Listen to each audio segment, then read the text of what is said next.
നമസ്കാരം. ഇന്നത്തെ പ്രത്യേകത എന്താണെന്ന് വെച്ചാൽ നമ്മുടെ അവിടുത്തെ അന്നദാനത്തെക്കുറിച്ചാണ് കേട്ടോ. കർക്കിടക മാസത്തിൽ നമ്മുടെ അവിടുത്തെ അന്നദാനം. പ്ലേറ്റ് ആദ്യം പച്ചവെള്ളത്തിൽ കഴുകിയത് ചുടുവെള്ളത്തിലിട്ടിരിക്കുകയാണ്. ഇനി അതിനടുത്ത് വീണ്ടും ചുടുവെള്ളത്തിലിട്ട് കഴുകാൻ 3 തവണ കഴുകിയിട്ടേ കൊടുക്കുകയുള്ളൂ.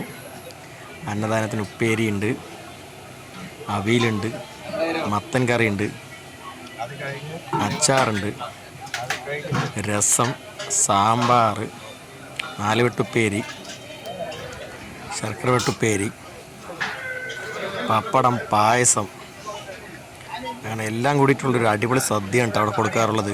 കർക്കിടക മാസത്തിലെ 4 ഞായറാഴ്ചയാണ് അവിടെ കൊടുക്കാറുള്ളത്. അപ്പോൾ ഇനി ഒരാഴ്ചയേ ഉള്ളൂ. എല്ലാവരും നല്ല സഹകരണമാണ്. വിളമ്പാൻ കുറേ ആളുകളുണ്ട്.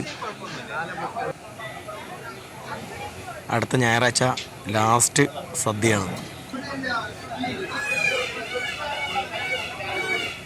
അപ്പം അങ്ങനെ എല്ലാം വിളമ്പിക്കഴിഞ്ഞ് ലാസ്റ്റ് ഞങ്ങളും കഴിക്കും. ഇതാണ് വിശേഷം.